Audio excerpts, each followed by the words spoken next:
محمد کوثر صاحب ندوی نام برکاتہ ناظم جامعہ فاطمہ البنات لکھنؤ آپ سے بسط احترام گزارش کریں گے کہ آپ تشریف لائیں اور حضرت والا اپنے بیان سے ہم سب کو مستفید فرمائیں۔ آپ آئے تو بہاروں نے لٹائی یہ خوشبو، آپ آئے تو بہاروں نے لٹائی یہ خوشبو، پھول تو پھول تھے کانٹوں سے بھی آئی یہ خوشبو، پھول تو پھول تھے کانٹوں سے بھی آئی یہ خوشبو۔ یہ جو ساتھی والے کھڑے ہیں، یہ جو ہمارے بھائی کھڑے ہیں، بڑے ہی ادب اور احترام کے ساتھ ہم ان سے گزارش کریں گے کہ اصل پروگرام دیکھیے شروع ہو رہا ہے۔ حضرت مولانا کی بات بہت قیمتی ہوتی ہے، بہت ہی جامع اور مختصر بیان حضرت فرماتے ہیں۔ آپ سب سے درخواست ہے کہ برائے کرم بیٹھ کر ادب کے ساتھ سنیں۔ آپ حضرات وہاں پہ بھیڑ نہ لگائیں، آگے جگہ کافی ہے، تھوڑا سا پڑھ لیں آپ لوگ، تھوڑا سا پڑھ جائیں، جگہ ہے ماشاءاللہ، آ جائیے آ جائیں ماشاءاللہ، آ جائیں، بیٹھ جائیں آپ لوگ، اللہ پاک جزائے خیر دے آپ کو۔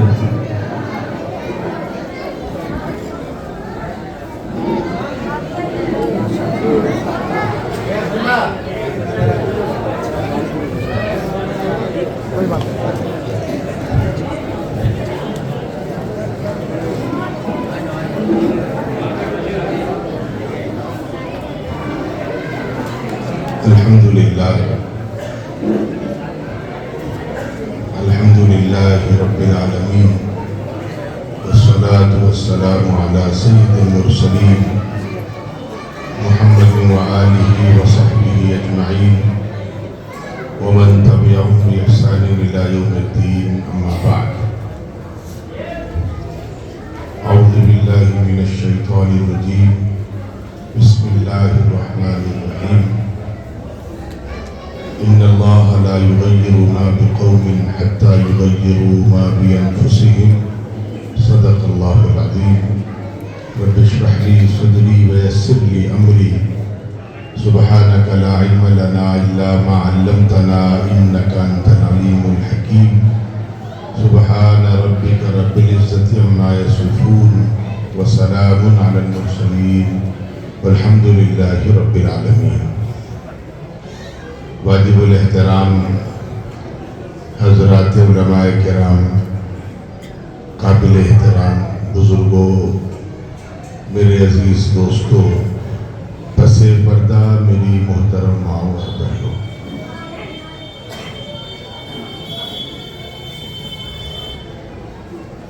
اسلام نے مسجد کے حوالے سے جو تصور یا جو نظام پیش کیا ہے، وہ نظام اس قدر جامع اور اتنا مفید ہے کہ کاش مسلمان اس نظام کو سمجھتا اور اپنے اپنے علاقوں میں اپنی اپنی مسجدوں میں اس نظام کو نافذ کر لیتا، تو یہی نظام اس کی ترقی کا بہت بڑا ذریعہ بن جاتا۔ وقت زیادہ ہو چکا ہے اور یہاں میں دیکھ رہا ہوں کہ علماء کی مجلس ہے، علماء کی تعداد زیادہ ہے، غیر مولوی طبقہ بھی ماشاءاللہ علماء کی صحبت میں رہتے رہتے برکت بھی مولوی ہو جاتا ہے۔ اس لیے میں ادھر ادھر کی بات نہ کر کے مختصر انداز میں مسجد کے پس منظر میں چند باتیں رکھنے کی کوشش کروں گا۔ سب سے پہلی چیز تو یہ ہے کہ حضور پاک علیہ السلام نے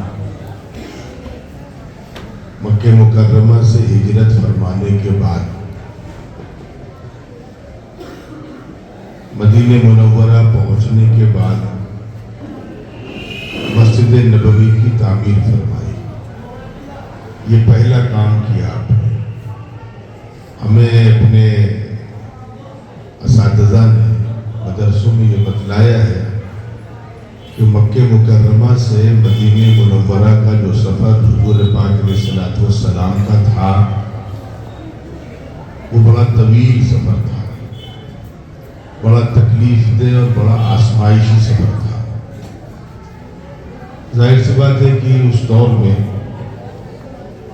زمینی طور پر جانوروں کے ذریعے سے لوگ سفر کیا کرتے تھے، اور حضور پاک علیہ الصلوۃ والسلام کے ساتھ تو خاص معاملہ یہ تھا کہ دشمن پیچھے تاکنے لگا تھا، اس لیے عام راستے سے ہٹ کر کے آپ نے دوسرے راستے سے سفر فرمایا۔ کتنا وقت لگا ہوگا آپ کو اس کا اندازہ ہے۔ مکہ اور مدینے کی دوری اندازاً 500 کلومیٹر کی ہے، یعنی جتنی دوری لکھنؤ سے دلی کی ہے کم و بیش اتنی ہی دوری مکہ اور مدینے کی ہے۔ ہم جب لکھنؤ سے دلی جاتے ہیں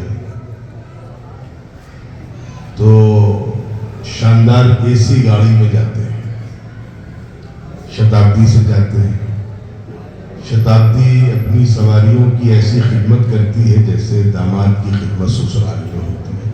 جن حضرات نے سفر کیا ہے وہ جانتے ہیں، آپ گاڑی میں بیٹھیں گے، بیٹھتے ہی پانی آ جائے گا، پھر چائے آ جائے گی، پھر سوپ آ جائے گا، پھر تھوڑی دیر بعد ناشتہ آئے گا، پھر دلی پہنچنے سے پہلے کھانا بھی آئے گا آپ کے لیے۔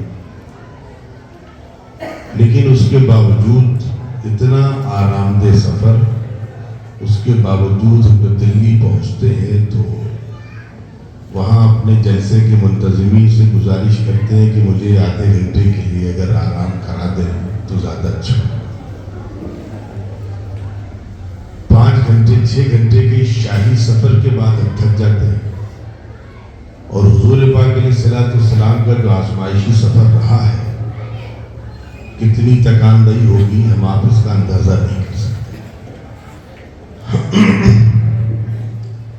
عقل یہ کہتی ہے کہ اگر تھوڑی دیر آپ آرام کر لیتے اور اس کے بعد مسجد کا انتظام کرتے تو کوئی قباحت نہیں تھی، لیکن مسجد کے حوالے سے جو پیغام دینا تھا غالباً وہ پیغام کہیں پیچھے رہ جاتا۔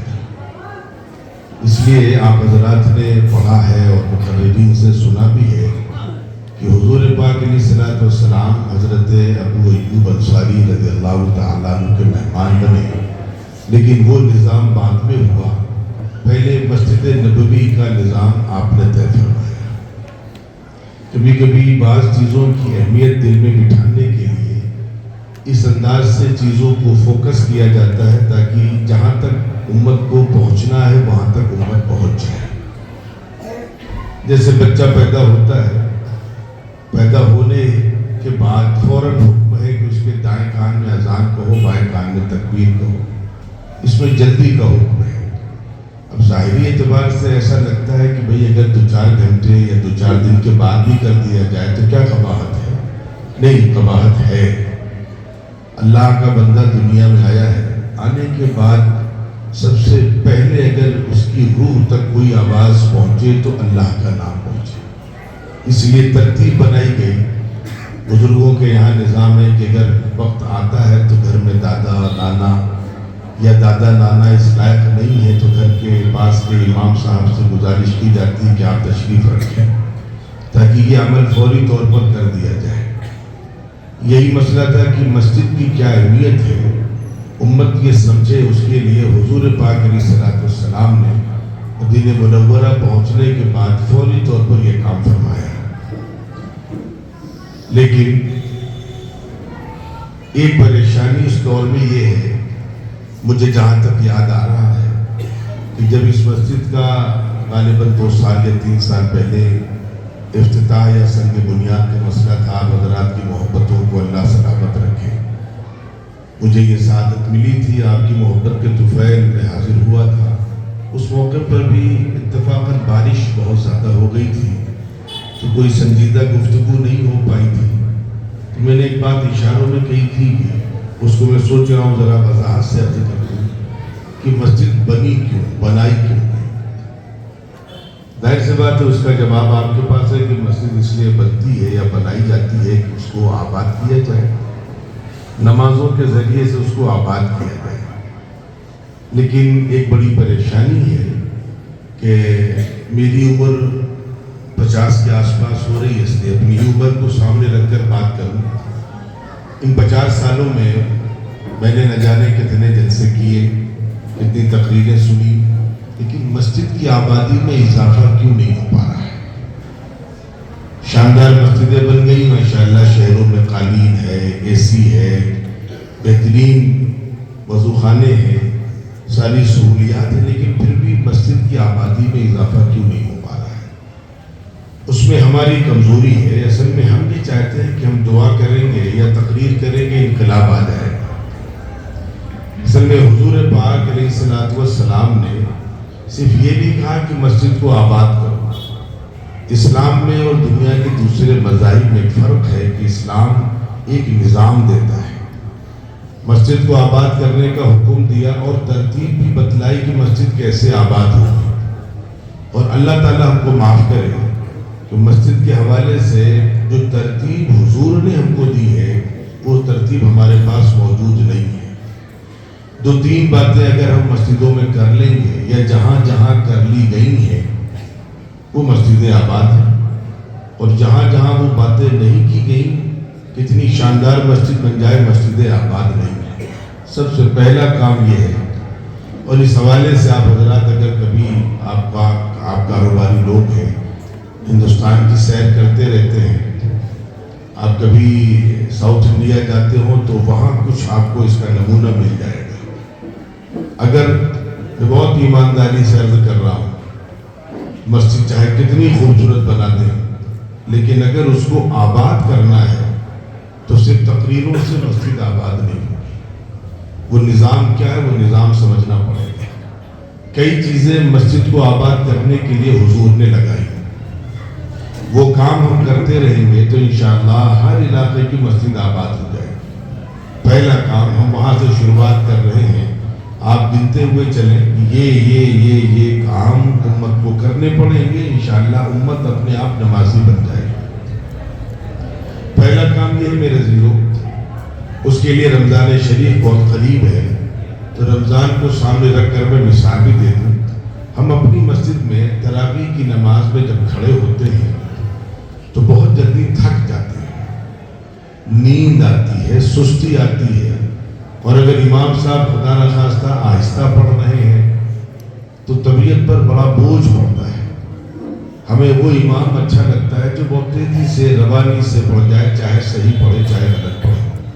لیکن آپ ہی ہیں، جب آپ عمرہ کرنے جاتے ہیں اور کبھی آپ کو رمضان شریف میں اللہ نے اگر عمرے کی سعادت عطا فرمائی ہو اور حرم شریف میں کھڑے ہو کر کے آپ تراویح پڑھتے ہیں، پیچھے سنتے ہیں، تو آپ کو نہ تکان محسوس ہوتی ہے نہ الجھن محسوس ہوتی ہے، بلکہ طبیعت اندر سے تقاضا کرتی ہے کہ امام صاحب کچھ دیر اور پڑھتے تو اچھا۔ اصل میں قرآن کا بڑا گہرا تعلق ہے ہماری روح سے، اس کا نظام بھی سمجھ لیجیے گا کہ قرآن بھی اللہ کا برکت کلام ہے اور روح اللہ کا حکم ہے، یہ دونوں آپس میں اس حوالے سے اپنی خاص حیثیت کے حامل ہیں۔ چنانچہ اب یہاں پر اگر تراویح کی بات سمجھ میں آ گئی ہو تو اللہ کرے کہ آپ بات سمجھ لیجیے گا کہ اگر ہم یہ چاہتے ہیں کہ ہماری محلے کی مسجد آباد رہے تو شروعات ہم کہاں سے کریں؟ مسجد تو اللہ کا شکر ہے بن گئی، اور جو کچھ کسر رہ گئی اللہ تعالیٰ پوری کرا دیں گے۔ میں آپ کی مسجد کے حوالے سے بات نہیں کر رہا ہوں، میں عام بات کر رہا ہوں، کیونکہ میں یہاں کے نظام سے واقف نہیں ہوں، اس میں عام بات کر رہا ہوں۔ میں شروعات ہم کہاں سے کریں گے؟ شروعات ہم ممبر و محراب سے کریں گے۔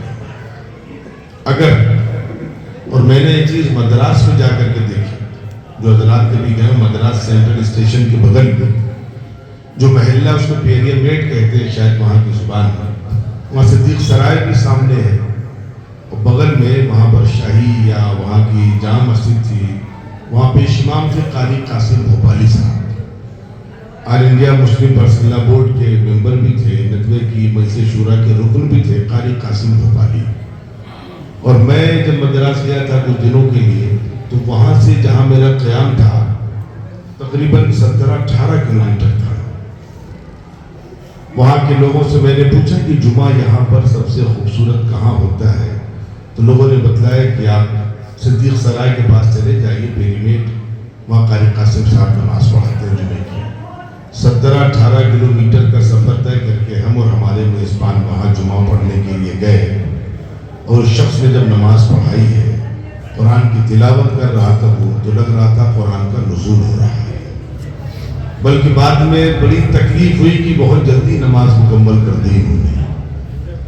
اب وہاں پر میرے ذہن میں ایک چیز آئی کہ ہم بچوں کو ڈانٹتے ہیں، ڈپٹتے ہیں، چلو نماز پڑھنے، چلو نماز پڑھنے، بچے نماز پڑھنے نہیں جاتے، جوان بھی نہیں جاتے۔ ہم سوچتے ہیں ڈانٹ کر، ڈپٹ کر کے، مار کر کے ہم بچوں کو نمازی بنا دیں گے، نہیں، اتنی آسانی سے نہیں بنیں گے۔ ہم شروعات وہاں سے کرتے ہیں کہ ہمارا جو امام ہو، جب وہ قرآن کی تلاوت کرے تو آدمی اس میں گم ہو جائے، مگن ہو جائے قرآن سننے میں۔ اور یقین جانیے کہ اگر کبھی کبھی یہاں پر لکھنؤ میں بعض مسجدوں میں باہر کا کوئی امام آتا ہے اور بچوں کو خبر ہو جاتی ہے تو بچے وہاں جاتے ہیں نماز پڑھنے کے لیے، اگر ہمارے ہر محلے کی مسجد میں اس قسم کے باصلاحیت اماموں کو رکھا جائے کہ جن کا قرآن بہت عمدہ ہو۔ اب یہاں ایک چیز سمجھ لیجیے ذرا سا، فطری نظام، امام کا تقرر جب ہو رہا ہے مسجد کے لیے تو آپ چونکہ علماء، اس لیے آپ سے بات کرنے میں بڑی آسانی ہے۔ عوام کے سامنے مسائل ہوتے ہیں، چیزوں کو بہت زیادہ کھول کر بیان کرنا پڑتا ہے آپ کے سامنے۔ آپ نے کبھی پڑھا ہے کہ امام کی ہمارے یہاں شرائط کیا کیا ہے؟ کس کو امام بنائیں گے ہم؟ فاضل کو بنائیں گے، مفتی کو بنائیں گے، محدث کو بنائیں گے، خطیب کو بنائیں گے، مصنف کو بنائیں گے، کس کو بنائیں گے؟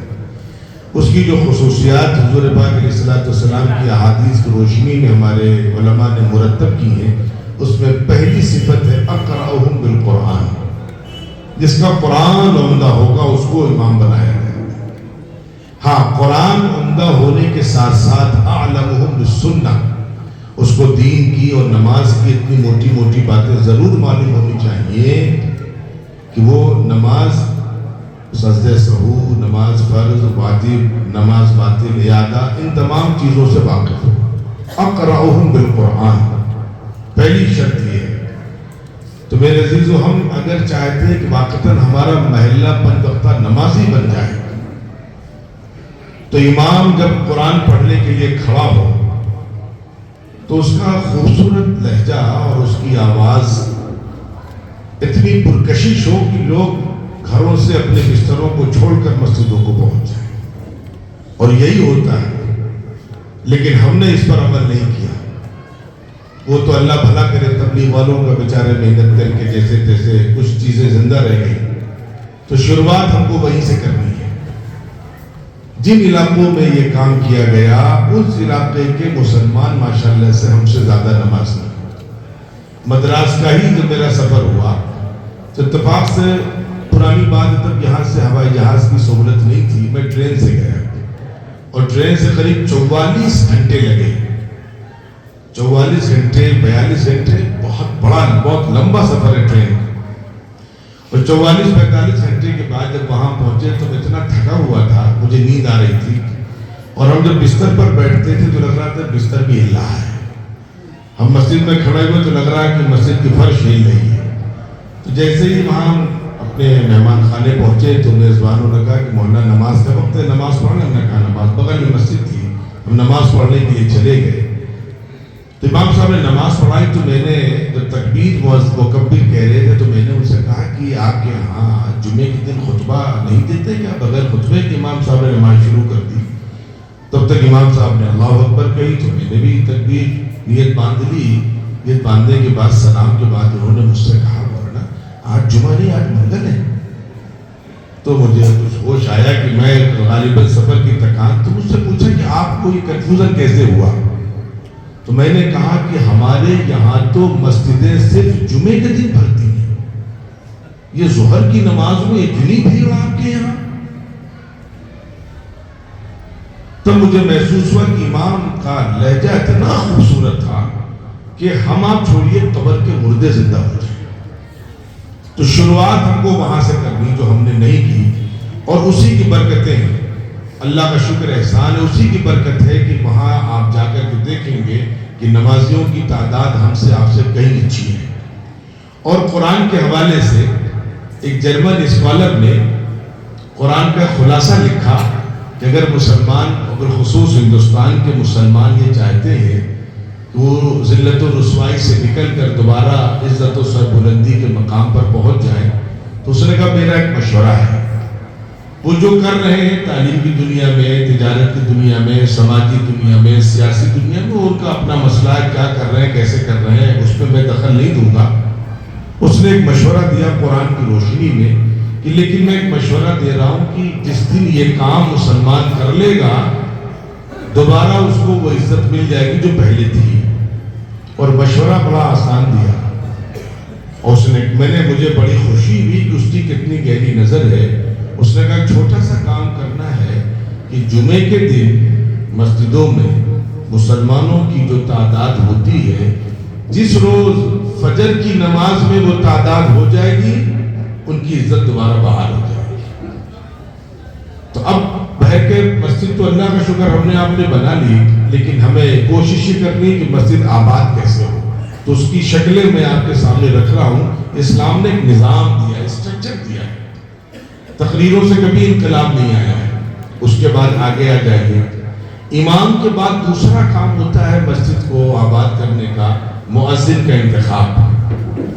سوال یہ پیدا ہوتا ہے حضرت بلال حبشی رضی اللہ تعالی عنہ کو اگر دیکھا جائے, گرچہ ان کا مقام بہت افضل ہے, بہت بلند ہے اپنی جگہ, لیکن اگر ان حضرات صحابہ کے نام لکھے جائیں جن کا مقام واضح ہے تو اس میں حضرت بلال کا نام کہیں نہیں آتا.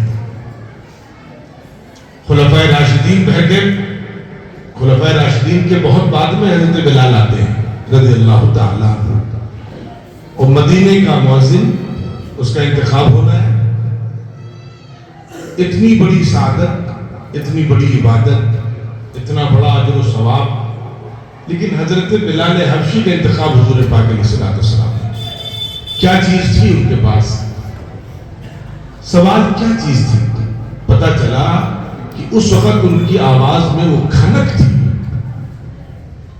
کہ لوگ کھینچے کھینچے چلے آتے تھے. اور ہمارے اللہ تعالیٰ معاف کرے کہ بہت سی مسجدوں میں باضابطہ مؤذن کا انتظام ہی نہیں ہے. بیچارے محلے کے جو ہمارے ضعیف بزرگ ہیں بیچارے وہ اذان دے دیتے ہیں. اب آپ دیکھیے, اسلام کہتا نہیں تم مسجد کیسے نہیں آؤ گے, تمہیں کھینچ کے لے آئیں گے مسجد میں. اور اگر حضرت بلال حبشی رضی اللہ تعالیٰ عنہ جیسے اذان تو کوئی نہیں دے سکتا, اس تو کوئی شک نہیں, لیکن حرم شریف کی جو اذان ہوتی ہے, مدینہ منورہ کی جو اذان ہوتی ہے, ندوۃ العلماء کی جو اذان ہوتی ہے, دارالدیوبند میں جو اذان ہوتی ہے, لوگ مجبور ہو جاتے ہیں. اتنی پرکشش اذان ہوتی ہے کہ لوگ دکاندار, کاروباری, طلبا, کسان سب چھوڑ چھاڑ کر بھاگتے ہیں مسجد کی طرف. تو ہم نے ان چیزوں پر کبھی توجہ نہیں دی کہ اصول کیا ہے. اور میں آپ سے بتلاؤں کہ کتنے غیر مسلموں کے انٹرویو ہیں اس معاملے میں کہ جب وہ انتظار کرتے ہیں کہ جب اذان ہوتی ہے تو بیٹھ کر کے سنتے ہیں اذان. تو ہمیں دوسرا کام بیٹھ کے کرنا پڑے گا کہ اذان جب محلے کی ہو تو ایسی اذان ہو کہ لوگ گھروں سے ایسے نکلے کہ فرشتے استقبال کرنے لگے. لیکن یہ دونوں چیزیں ملیں گی کیسے؟ اس میں غلطی عوام کی ہے. میں کھل کے کہہ رہا ہوں, غلطی پوری طریقے سے عوام کی ہے. کیا چیز نہیں ملتی آج کل؟ لکھنؤ میں مسجدیں بند نہیں ہیں, اے سی لگ رہا ہے, قالینیں لگ رہی ہیں, اوپر سولر سسٹم لگ رہا ہے, گرمی میں ٹھنڈا اور سردی میں گیزر لگ رہا ہے, سب کچھ ہے. لیکن ہائے افسوس, ایک شکایت ہے کہ جتنا مذاق اور جتنی, بلکہ میں تھوڑا سا ایک آگے آپ سے معافی چاہتے ہوئے کہوں, جتنی توہین اس مقدس امام کے مصلی کی ہم سنیوں نے کی ہے, دوسروں نے نہیں کی. لکھنؤ جیسے شہر میں ابھی بھی 80% مسجدیں ایسی ہیں جہاں پر طلبہ امامت کرتے ہیں, اسٹوڈنٹ.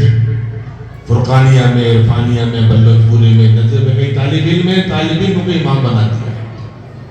جب امام ہمارا کمزور ہے تو قوم کمزور ہو گئی. آپ ہندوستان کو دو حصوں میں تقسیم کریں, میں ہندوستانی کی بات اس لیے کر رہا ہوں کہ وہ چیزیں آپ اپنی نظروں سے دیکھتے ہیں. باہر کی باتیں کروں گا تو آپ کہیں گے پتہ نہیں یہ غلط کہہ رہے ہیں صحیح کہہ رہے ہیں. ساؤتھ انڈیا اور یہ ہم جو ایسٹ انڈیا کہہ رہے ہیں جو بھی کہتے ہیں اس کو ملک کو دو حصوں میں تقسیم کر لیں اگر ہم تو دیکھیں گے دونوں علاقوں کے مسلمانوں میں زمین آسمان کا فرق ملے گا ہر اعتبار سے. وہ ہم سے مالی اعتبار سے اچھے, تعلیمی دنیا میں اچھے, سیاسی اعتبار سے ہم سے زیادہ مضبوط اور دینی اعتبار سے بھی ہم سے زیادہ مضبوط. تھوڑا سا یہاں معافی چاہتے ہوئے میں کہوں کہ ڈرنے کی ضرورت ہے.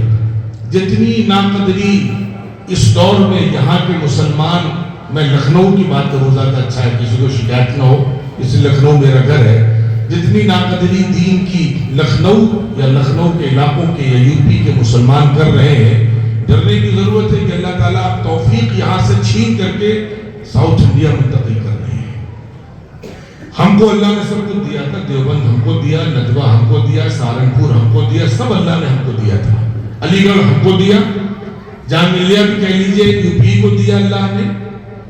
اور کاروباری اعتبار سے کانپور کی چمڑے ہم کو دیے, بڑے مراد آباد کے برتن ہم کو دیے, بھدوہی کی قالینیں ہم کو دی, بنارس کی ساڑیاں ہم کو دی, ملیح آباد کام ہم کو دیا, سب لکھنؤ کے چکن اللہ نے ہم کو دیا, فیروز آباد کی چوڑیاں ہم کو دی, دنیا بھی دی, دین بھی دیا, تعلیم بھی دی, سب کچھ اللہ نے ہمیں ہی دیا. جب تک ہم قدر کرتے رہے اور جب ہم نے ناقدری کی ہے تو ایسی ناقدری کی ہے کہ ہمارے لکھنؤ میں ابھی بھی بہت سے مسلمان مل جائیں گے ساری دنیا کی سیر کر چکے, تاج محل دیکھا ہے, لال قلعہ دیکھا ہے, قطب مینار دیکھا ہے, لیکن افسوس ہے کہ ندوہ نہیں دیکھا ہے. لکھنؤ میں پیدا ہوئے ہیں اور تعلیم یافتہ ہے, ندوہ نہیں دیکھا ہے کہ جہاں باہر کے بچے پڑھنے آ رہے ہیں. کیوں؟ ندوے کی اہمیت نہیں ہے, دین کی اہمیت نہیں ہے. اور اسی طریقے سے اب اللہ کا نظام دیکھیں دور جدید کے تقاضوں کے اعتبار سے اللہ تعالیٰ نے ساؤتھ انڈیا کو قبول کر لیا ہے. کبھی دنیا کے لوگ بخاری پڑھنے کے لیے یہاں آتے تھے, کبھی دنیا کے لوگ قرأت پڑھنے کے لیے لکھنؤ عرفانی آتے تھے, اب گجرات جا رہے ہیں. ہمارے سامنے ہے, آپ علماء ہیں, آپ سے کوئی چیز چھپی نہیں ہے. دینیات کا نظام کہ بچے بیٹھ کے, جدید تعلیم بھی ضروری ہے, سائنس بھی ضروری ہے, انگریزی بھی ضروری ہے, ہر بچہ عالم نہیں بن سکتا لیکن اس کو دیندار بننا ہے. اس کے لیے دینی اعتبار سے بھی دنیاوی اعتبار سے بھی تو ناقدری ہم نے اس قدر کی ہے کہ اس کی سزا اللہ نے ہم کو دے دی, یہاں پر ہمیں ذلیل کر دیا اللہ نے. اس لیے میرے عزیزو اب یہاں سے آ جائیے, آپ کوشش کریں, اللہ تعالیٰ انشاءاللہ العزیز بندوبست کرے گا.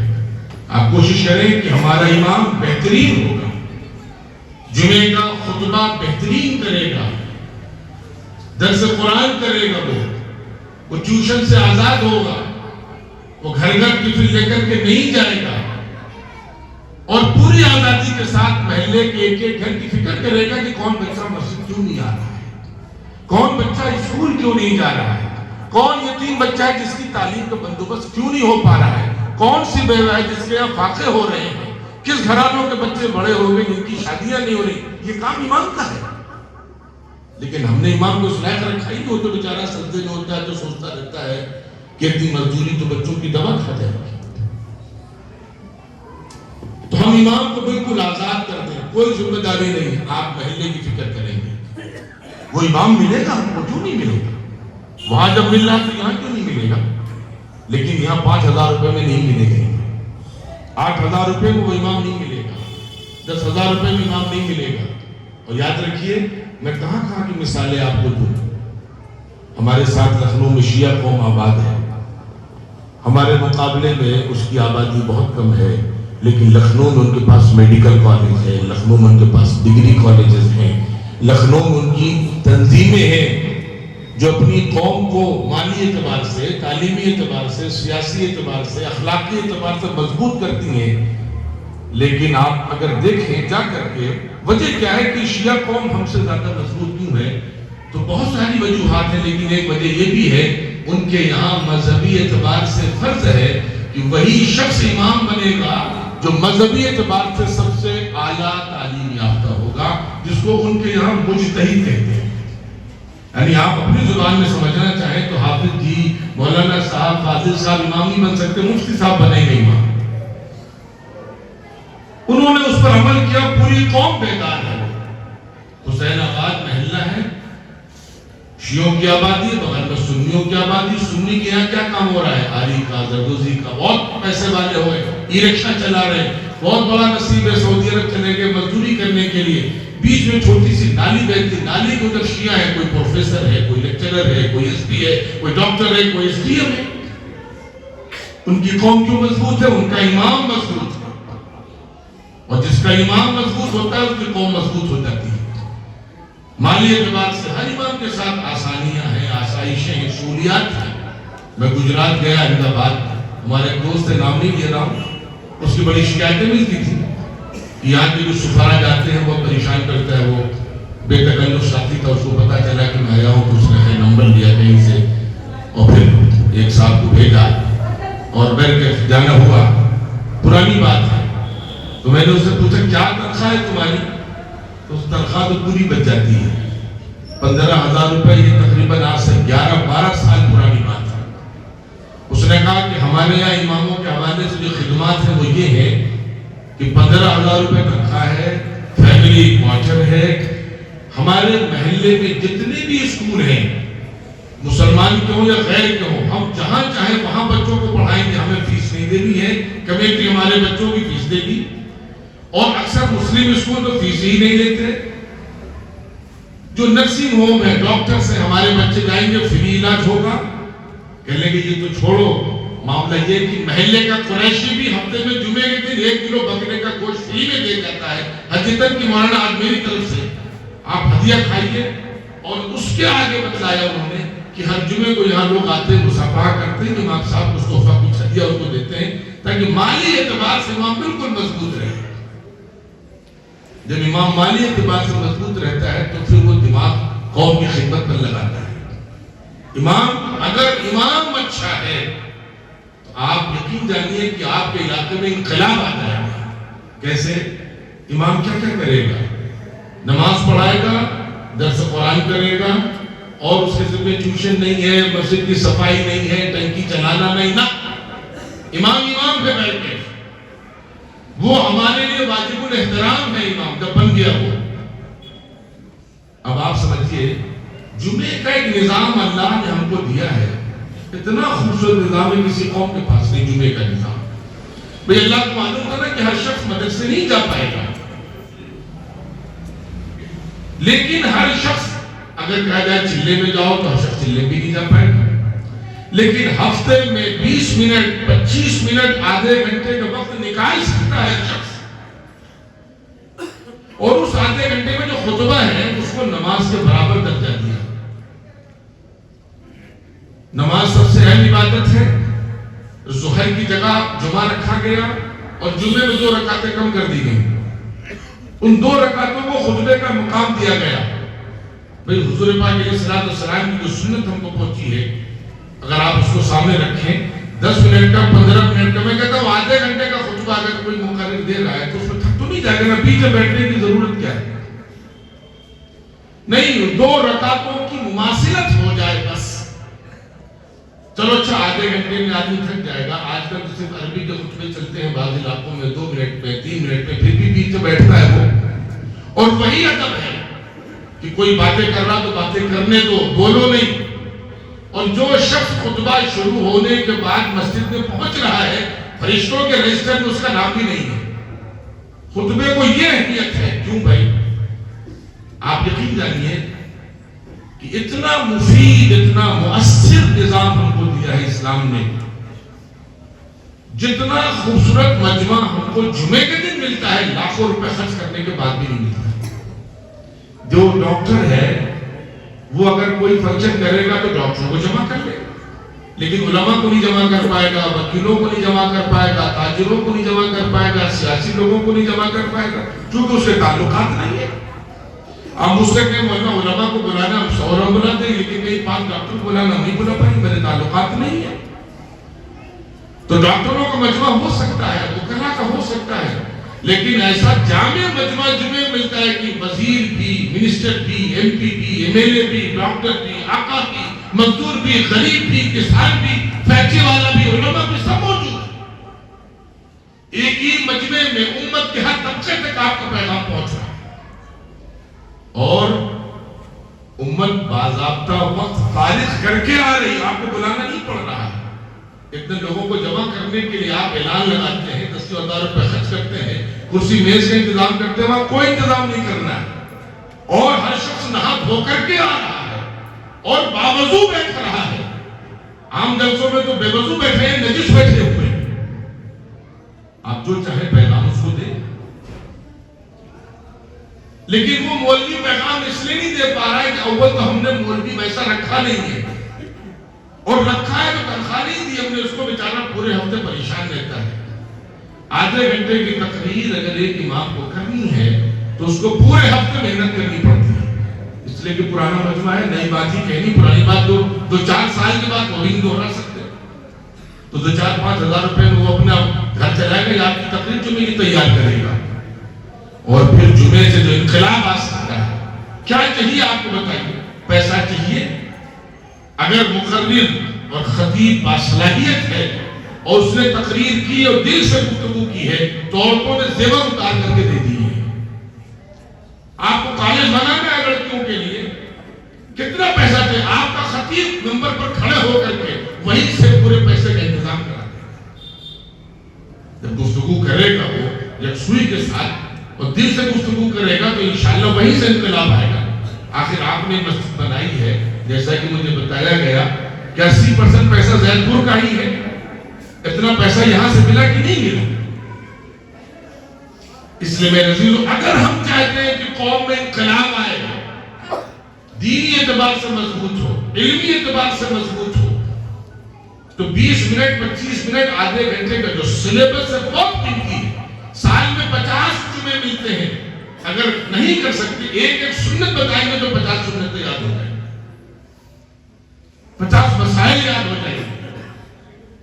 تو سب سے پہلا کام اگر ہم مسجد کو آباد کرنا چاہتے ہیں، امام کا انتخاب، اور وہ امام پھر قیمتی ہوگا، اور میں نہیں کہتا اس سے مالدار آپ بناتے ہیں، حکومت کہتی ہے۔ شکر جو لوگ سرکاری ملازم ہو جانتے ہیں، تاجر حضرات بھی جانتے ہیں کہ اگر 5 لاکھ روپے سال میں کسی کی آمدنی ہے تو حکومت مانتی ہے کہ وہ آدمی غریب ہے، اسے انکم ٹیکس نہیں دینا ہے۔ میں کہتا ہوں غریبی ریکھا میں ہی امام کو تنخواہ دے دو۔ میں قسم کھا کر کہتا ہوں، اے سی نہ لگواؤ، قالین نہ بچھواؤ، امام اچھا کرو، انشاءاللہ مسجد بن جائے۔ کچی فرش ہوگی، لوگ نماز پڑھیں گے آ کر کے، قرآن کی تلاوت سننے لوگ آئیں گے، اور قالین لگواؤ، اے سی بنواؤ، لیکن اگر امام اچھا نہیں تو مسجد سونی ہے۔ جہاں پر توجہ دینی تھی وہاں پر توجہ ہم نے نہیں دی، اور پھر مؤذن ایسا ہو کہ جب اذان دے تو 70 تالی ہو جائے، پرندے بیٹھ کر کے اذان سننے لگے۔ کیسے لوگ نماز نہیں پڑھیں گے بھائی؟ اسلام زبردستی کا نام نہیں ہے، اسلام محبت کا نام ہے۔ آپ حرم شریف جاتے ہیں، ہوٹل میں رہتے ہیں، اذان جب مؤذن دیتا ہے تو آپ کو معلوم ہے ہم یہاں فجر میں نہیں پہنچتے، وہاں تہجد کی اذان ہوتی ہے، اور لوگ بستر ایسے چھوڑتے ہیں لگتا ہے زلزلہ آ گیا ہے، اور ہر طرف سے قطار در قطار ہجوم چلا رہا ہے، تہجد پڑھنے کے لیے ہجوم چلا رہا ہے، جہاں فجر میں آنکھ نہیں کھلے۔ تو مؤذن ہمارا بلال جیسا اور امام ہمارا نائب رسول جیسا، عمر ہو، صلاحیت ہو، لیاقت ہو، عبادت ہو، زہد ہو، چہرے سے نور ٹپکے، خودداری ہو، بے نیازی ہو، مرغوبیت نہ ہو، جب کھڑا ہو تو لگے کہ امام کھڑا ہے۔ یہ نہیں کہ ہمارے امام صاحب چوراہے پر بھی کھڑے ہیں، رکشے والے کے پاس بھی کھڑے ہیں، پان مسالہ بھی کھا رہے ہیں، چائے گمٹی پر بھی کھڑے ہیں، دودھ کی سائیکل ہے، ان کے دروازے پر کھڑے، ان کے دروازے پر کھڑے۔ اللہ نے کہا یا کوئی اس کو امام نہ بناتے تو اس کی ذلت کی تمہیں سزا نہ دیتے، لیکن تم نے اس کو میرے گھر سے جوڑا اور اس کے بعد تم نے اس کو ذلیل کیا تو ہم تمہیں ذلیل کریں گے۔ یا تو اس کو امام نہ بنا، ہٹا دو امام سے، لیکن امام بنایا ہے تو اب اس کا نام اللہ کے گھر سے جڑ گیا ہے، اب وہ ہمارے لیے واجب الاحترام ہو گیا۔ اب اس کی غیبت، اس کی برائی، اس کی چغلی سب کے لیے حرام، اس کے لیے بدلنے والا حرام ہے۔ تو اگر ہم یہ چاہتے ہیں کہ سارے ہندوستان کی بالخصوص زید پور کی مسجدیں آباد ہوں، یہاں پر ہمیں سوچنا پڑے گا۔ آخر حضور نماز پڑھاتے تھے، حضور کے بعد خلفائے راشدین خود نماز پڑھاتے تھے۔ طریقہ تو ہے کہ ہر شخص اس لائق ہو، ہر بچہ اس لائق ہو کہ وہ امامت کرے، لیکن یہ کہ شرف کی بات ہے کہ کسی کو یہ عہدہ ملے۔ خلفاء راشدین نے، شاہوں نے یہ نظام اپنے پاس نہیں رکھا کہ نہیں نماز ہم پڑھیں۔ سعادت کی بات بھی ہے، وہ صلاحیتیں بھی ہیں، وہ قابلیت اور لیاقت بھی ہے۔ تو امام کا انتخاب، مؤذن کا انتخاب اس کے بعد آ جائیے۔ ہم تقریریں کرتے ہیں لیکن اللہ تعالیٰ معاف کرے کہ ہماری تقریریں بے اثر ہیں، اس لیے کوئی نظام نہیں پیش کرتے۔ اب یہاں پر اللہ کا شکر احسان ہے، آپ ذرا سوچئے کبھی دل میں بیٹھ کر کے کہ جتنے مدرسے چل رہے ہیں اس وقت، جتنے مدرسے، مکتب، ٹوٹی پھوٹی چٹائی پر، یہ حکومت سے کچھ لیتے بھی نہیں، کچھ مانتے بھی نہیں، پھر بھی حکومت کو فکر کی وہی مدرسوں کی انکوائری ہو رہی ہے، پیسہ کہاں سے آ رہا ہے، زمین کے کاغذ دکھلاؤ، کیا ہے، ہمیں آپ سے کچھ چاہیے نہیں، ہمیں سکون سے کام کرنے دیجیے۔ لیکن نہیں، پیچھے پڑی حکومت، کیوں؟ اسے معلوم ہے یہ کتنی قیمتی شے، ہم کو نہیں معلوم۔ حضور پاک علیہ الصلوۃ والسلام نے مسجد نبوی کے باہر، ابھی بھی اللہ کا شکر ہے وہ صفہ چبوترا بنا ہوا ہے۔ یہ جو مسجد میں مکتب چلتا ہے، یہ مسجد کی آبادی کا ایک فطری نظام ہے۔ جہاں جہاں مسجدیں ہوں گی، اگر وہاں مکتب کا نظام نہیں قائم ہوگا، فرشتے بھی تقریر کریں گے، اگلی نسل نمازی نہیں بن پائے گی۔ مکتب کا نظام قائم کرو، انشاءاللہ اگلی نسل نمازی بن جائے۔ مسجد میں خدا کے واسطے ان کو آنے دو، یہ مت کہو کہ شرارت کرتے ہیں، دو بچے ہیں، کریں گے، بالکل کریں گے، کھیلنے کے لیے ہی آنے دو ان کو مسجد میں، ڈراؤ نہیں مسجد سے، انسیت پیدا کرو ان میں۔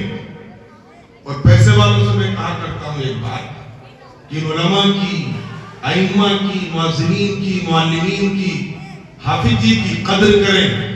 یاد رکھیں، میں بیٹھ کے ایک جنرل بات کہہ رہا ہوں، 100 حافظ ہیں، اگر 100 مولوی ہیں، 2 آنکھیں ان کے پاس نہیں ہیں، دماغ ان کے پاس ہے، آپ سے زیادہ ہے، کم نہیں ہے۔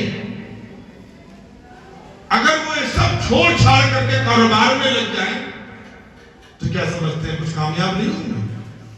وہ بھی لکھپتی کروڑپتی بنیں گے، بھائی 100 کے 100 نہیں بنیں گے، 10 تو بنیں گے۔ لیکن یاد رکھیں اگلی نسل کا کیا ہوگا؟ انہیں دین کون سکھلائے گا؟ انہیں عقیدہ کون سکھلائے گا؟ اور جس قسم سے دیوبند پر حملے ہو رہے ہیں، نشانہ بنایا جا رہا ہے، اللہ حفاظت فرمائے گا۔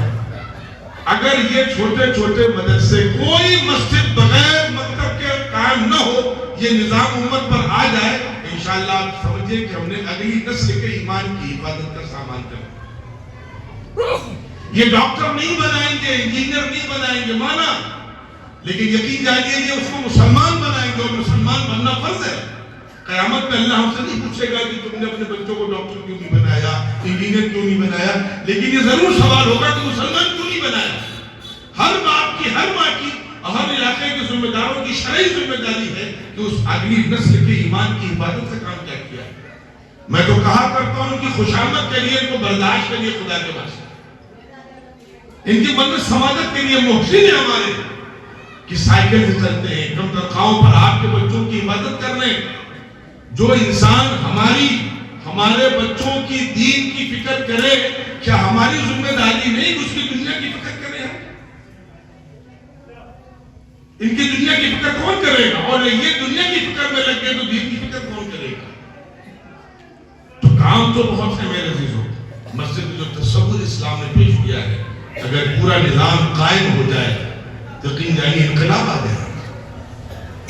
حضور پاک علیہ الصلوۃ والسلام کی مسجد سے مسجد نہیں تھی، وہ مسجد بھی تھی، وہاں پر مکتب بھی تھا، وہ دارالقضا بھی تھی، وہاں پر فیصلے ہوتے تھے، وہ زکوٰۃ کا بیت المال بھی تھا۔ سارا نظام قائم ہونا چاہیے، اللہ کرے وہ نظام اس مسجد میں قائم ہو۔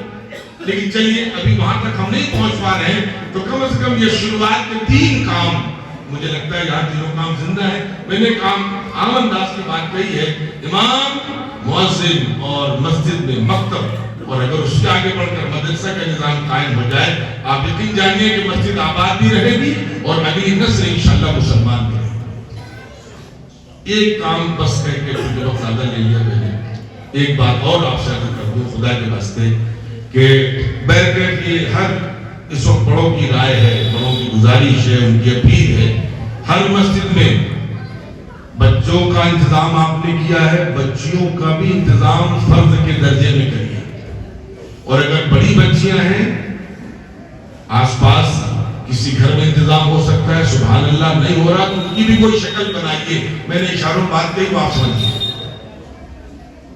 فتوے میں آپ جائیے وہ میں نے اشاروں بات کہہ دی. کیوں؟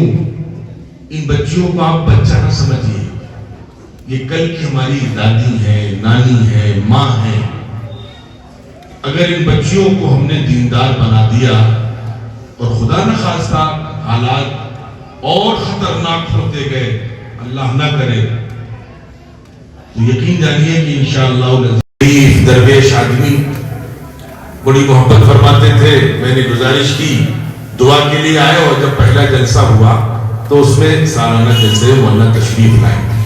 اس وقت جو مولانا نے ایک بات کہی وہ آج سمجھ میں آ رہی ہے، اور علماء بیٹھے ہیں، یہ میری بات کو انشاءاللہ تاریخی زاویے میں سمجھ لیں گے کہ آج سے 40 سال پہلے بچیوں کے مدرسوں کا کوئی ماحول ہی نہیں تھا.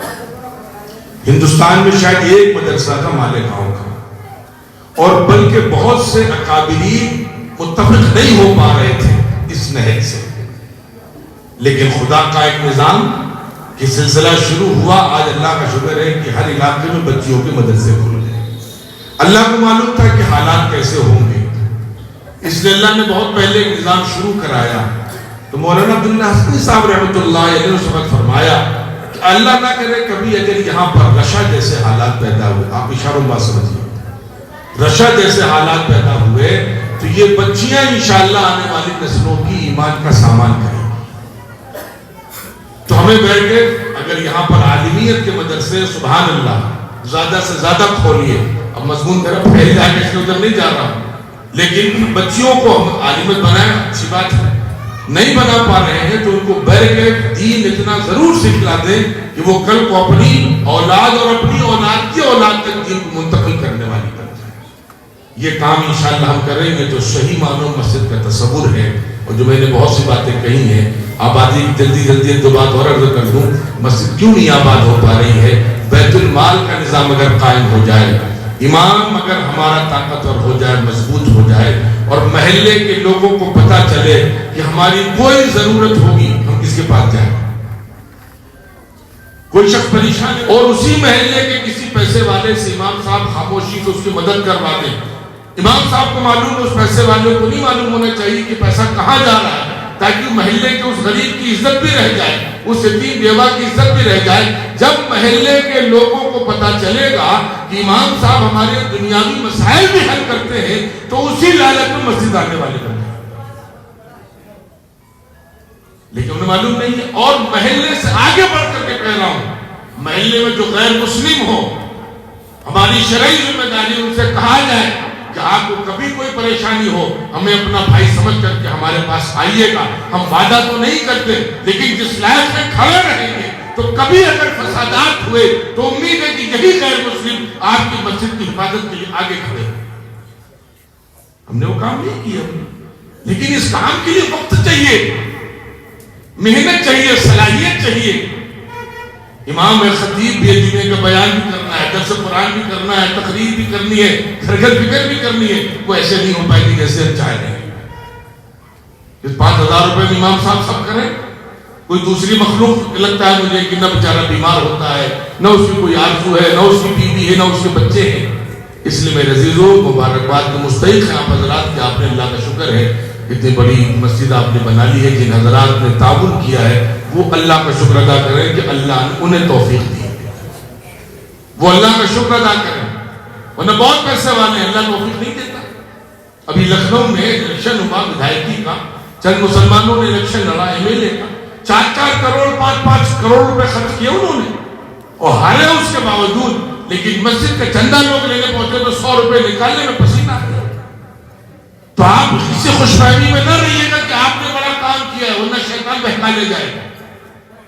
بلکہ آپ اللہ کا شکر ہے وہ خاموشی سے کریں تو اللہ کو وہ چیز زیادہ پسند ہے. اور جن لوگوں نے کیا یاد رکھیے اللہ تعالیٰ دنیا میں بھی اس کا صلہ دے گا. ہزاروں بلائیں کرتی ہیں, مصیبتیں کرتی ہیں, وہ تو ثواب ملے گا قیامت تک جب تک یہاں عبادت ہوگی, اس میں کوئی شک نہیں. لیکن اس کی برکتیں ہمیں گھر میں بھی ملیں گی, نظر آتی ہیں انشاءاللہ العزیز. اور جن لوگوں نے تعاون نہیں کیا وہ آگے بڑھ کر کے تعاون کریں, اس لیے کہ جہاں آپ کو نماز پڑھنی ہے, آپ کے آنے والی نسلوں کو نماز پڑھنی ہے. اللہ تعالیٰ پوچھیں گے تم نے 2 روپے کے آدمی سے 2 روپے ہی دیتے, تم سے کس نے 2 لاکھ مانگے تھے؟ حضرات صحابہ کی جو حیثیت ہوتی تھی وہی دیتے تھے, اور جن صحابہ کی حیثیت نہیں ہوتی تھی مزدوری کر کے لا کر کے دیتے تھے. یعنی ہمارا مالی حصہ بھی تو شامل ہو جائے. اولادیں اللہ تعالیٰ معاف کرے, صحیح اولادیں بھول جاتی ہیں, تو اگر اللہ نے ہم کو اس لائق بنایا ہے تو ہم یہاں پر بیٹھ کے اور بڑھ چڑھ کر کے حصہ لیں. لیکن میں نے مسجد کی آبادی کا جو نظام آپ کے سامنے پیش کیا ہے اس پر جتنی جلدی سے غور کریں گے اور اس کو ایک نمونے کی مسجد بنائیں گے تو انشاءاللہ العزیز جہاں جہاں یہ ترتیب شروع ہوگی آپ لوگوں کا ثواب انشاءاللہ وہاں بھی شامل ہوگا. اللہ تعالیٰ آپ حضرات کو جن لوگوں نے تعاون کیا ہے, جنہوں نے دوڑ بھاگ کی ہے, سب کو اللہ تعالیٰ اپنی شان قبول فرمائے اور ان کے تعاون کو ذخیرہ آخرت بنائے. والسلام علیکم ورحمۃ اللہ وبرکاتہ.